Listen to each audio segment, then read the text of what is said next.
This is an exhibition, a solo exhibition by Huma Bhabha. She's a Pakistani artist, born in Karachi in 1962, but since 2 decades she's living in the US, so we can consider her mostly an American artist.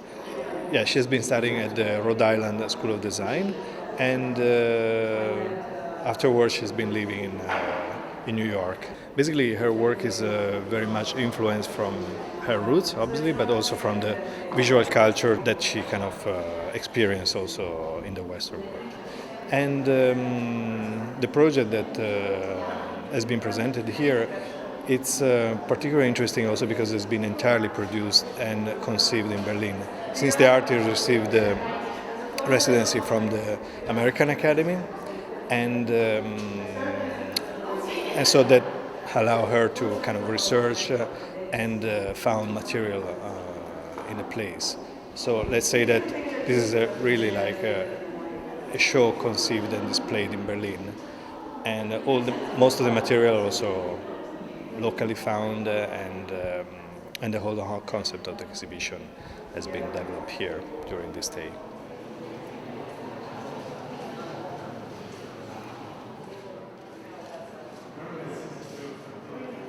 Her also visual kind of education has been strongly influenced and marked by that. I mean, there's been a clash between Western culture, Buddhism, Islamism, and all of them left traces in the area.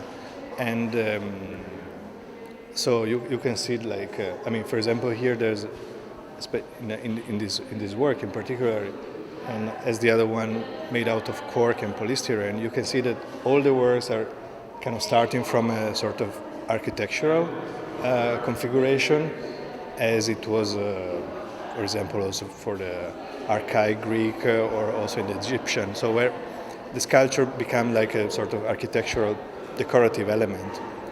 And so you can see that the block is standing, and from there you work. Basically, I mean, there's also this ambiguity between three-dimensional and bidimensional aspect, which makes the sculpture particularly interesting. Yeah, the relief.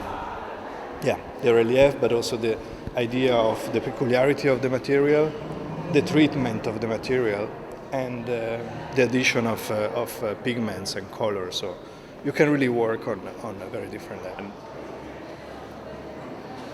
Yeah, I think that in a way this work is particularly represent her practice, because I mean, it's kind of the use of the material.